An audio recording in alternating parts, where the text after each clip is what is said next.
Hello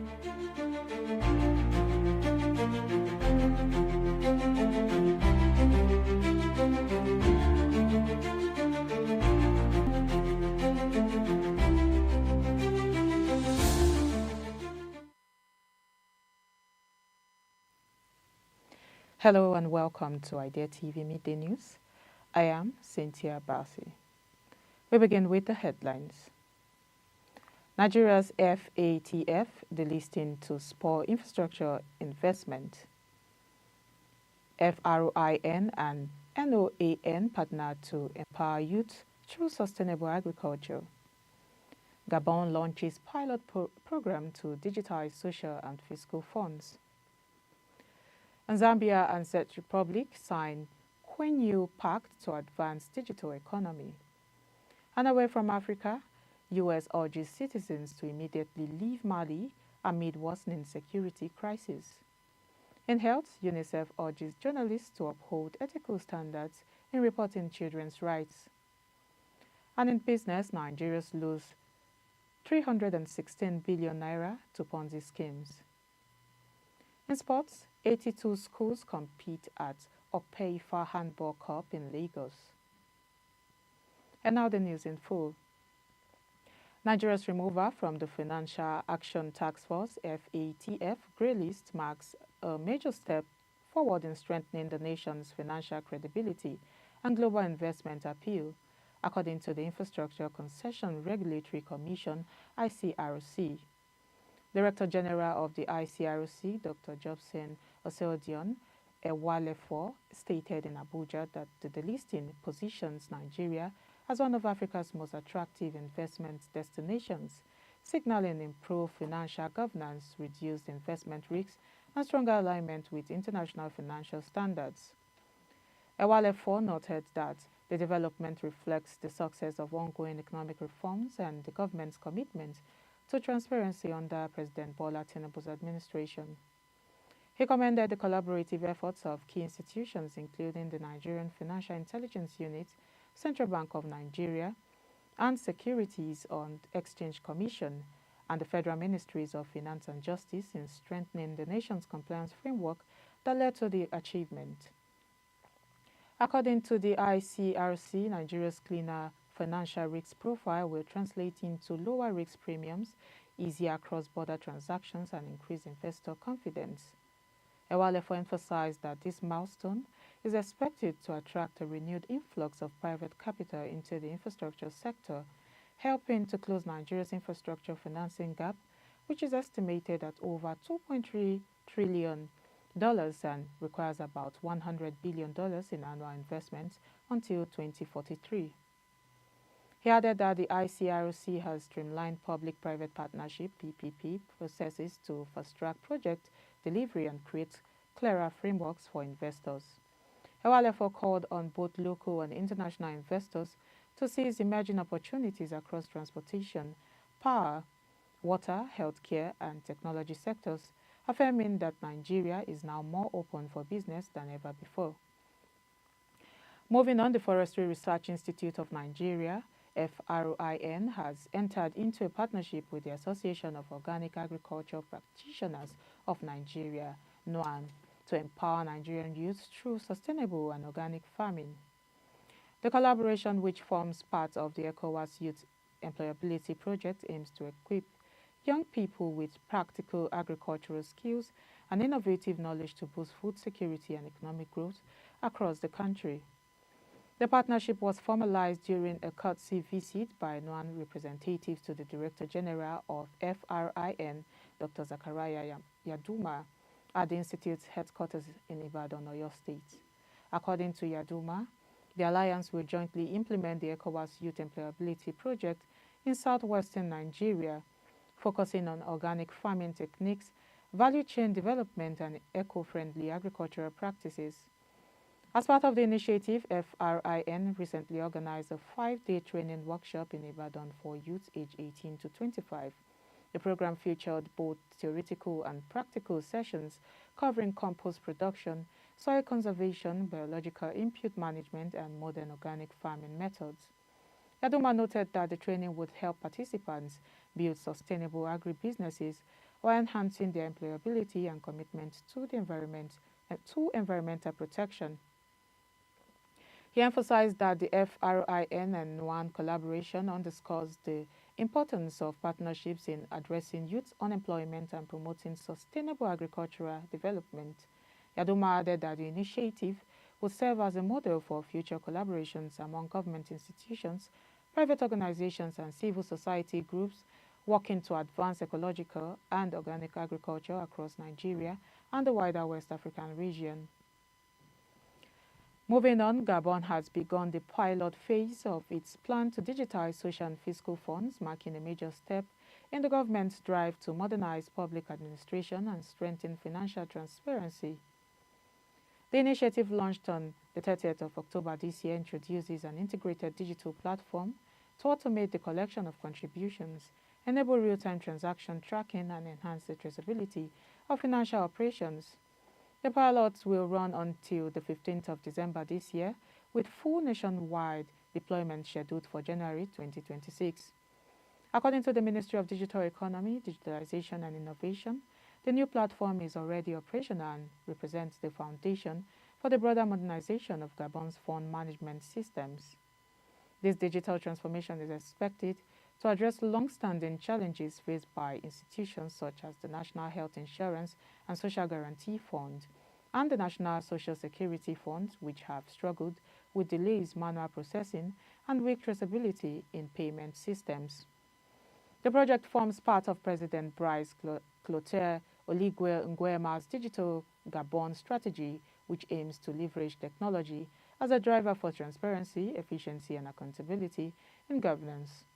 Complementary initiatives under this strategy include the digitalization of the civil service payroll and the interconnection of public finance systems through the SIGFIP platform, designed to improve data sharing across government agencies.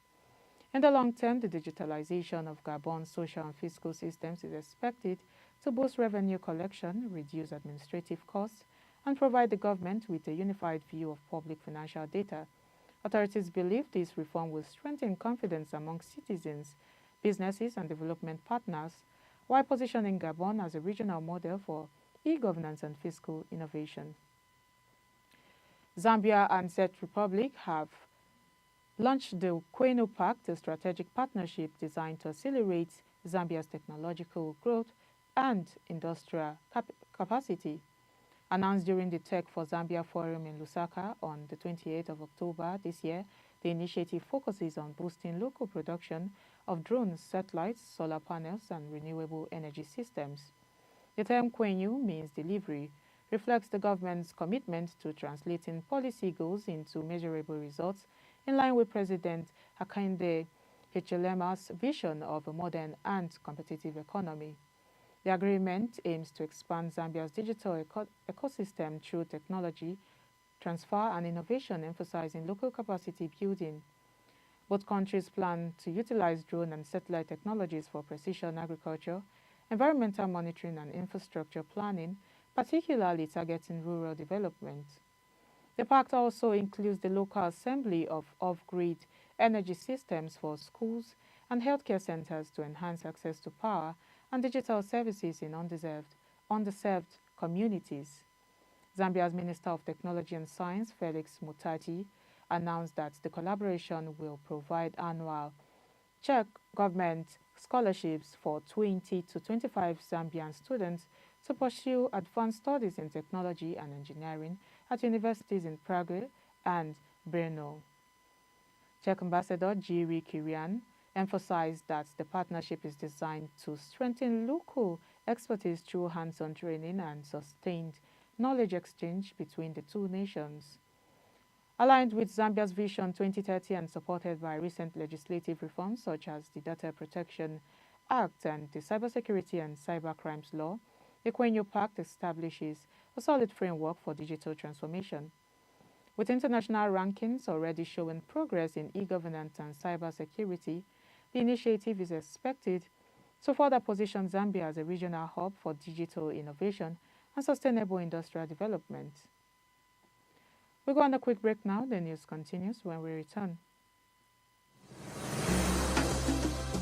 We launched the first edition of Idea Persons of Interest on October 15th, and it sparked remarkable curiosity across audience. Across Africa, brilliant minds are driving innovation in science, technology, education, and beyond.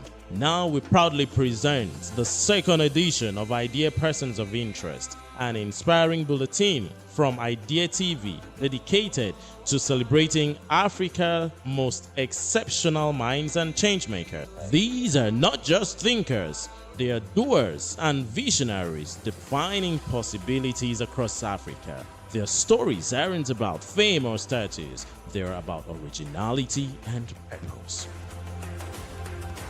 Idea Persons of Interest is more than recognition. It's a tribute to Africa's untold excellence. Coming soon. Idea Persons of Interest is more than recognition. It's a tribute to Africa's untold excellence. Coming soon. Idea Persons of Interest, celebrating Africa's brightest. Untold excellence. Coming soon. Idea Persons of Interest, celebrating Africa's brightest. Welcome back. It's good to know you're still there. This is Idea TV Midday News. Now the rest of the news continues. Away from Africa, the United States has issued an urgent warning to its citizens in Mali, advising them to leave the country immediately due to escalating insecurity and severe disruptions in transport and supply chains. According to the U.S. Embassy in Bamako, ongoing clashes between the Malian army and armed groups have created an extremely unpredictable environment, making overland travel unsafe. The embassy noted that while the Bamako International Airport remains open, commercial flights should be used for departure as road routes to neighboring countries are now highly dangerous. The warning comes amid a deepening crisis marked by fuel shortages and economic paralysis triggered by jihadist attacks on key supply routes. Fighters linked to Jamaat Nusrat al-Islam wal Muslim, JNIM, and Al-Qaeda affiliates have intensified assaults on fuel tankers and convoys from Senegal and Cote d'Ivoire since September, effectively cutting off major transportation arteries. The blockade has led to long queues at the few operational gas stations in Bamako, while rising transport costs and fuel scarcity have forced schools and public services to shut down. Mali's political instability following the 2020 and 2021 military coups has compounded the crisis. The ruling junta's decision to sever ties with traditional Western partners has not slowed the advance of jihadist groups, which are now threatening to isolate the capital.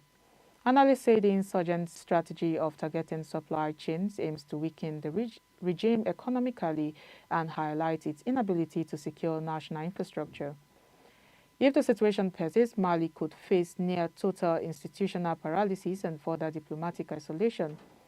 The deteriorating conditions are expected to prompt additional evacuations of diplomatic and humanitarian staff, raising fears of a broader humanitarian and economic collapse in the country. Moving on to health news, the United Nations Children's Fund, UNICEF, in collaboration with the Federal Ministry of Information and National Orientation, has called on journalists to prioritize ethics and sensitivity when reporting stories involving children. The appeal was made during a two-day training workshop in Ibadan aimed at promoting ethical journalism and child rights reporting. The program brought together over 30 journalists and editors from across the country to advocate for protection of children and the full implementation of the Child Rights Act. Speaking at the event, Chief of UNICEF Lagos Field Office, Celine Lafossere, emphasized that ethical reporting is essential to protecting children's dignity and well-being. She noted that children should never be portrayed as miniature adults or exploited for sensational headlines. According to her, ethical reporting is not just a professional duty, it's a moral obligation.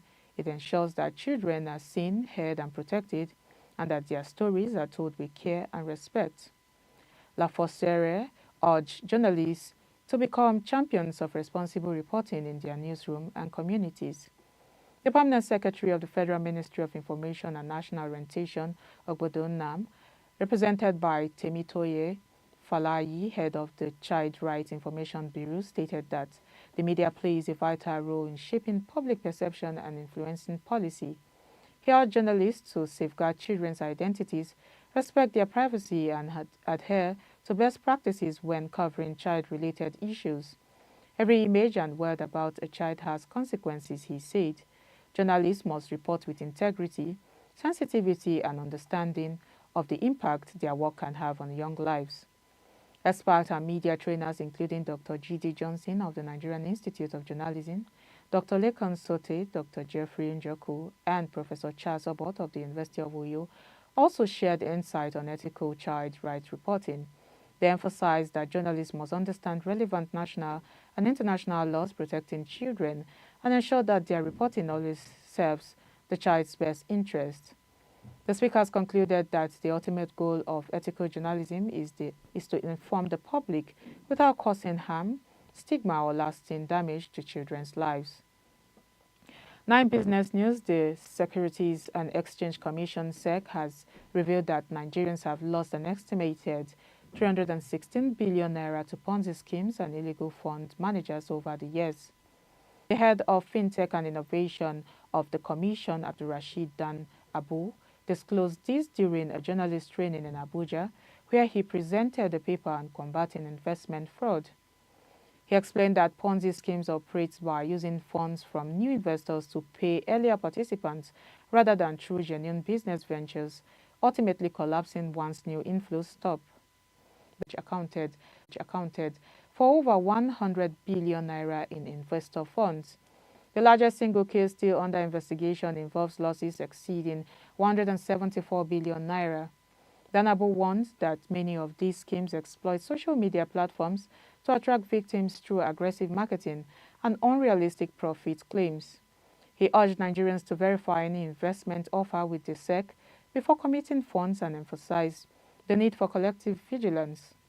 He also appealed to journalists to help raise awareness, stressing that public education and timely information are essential to curbing the spread of fraudulent investment operations in the country.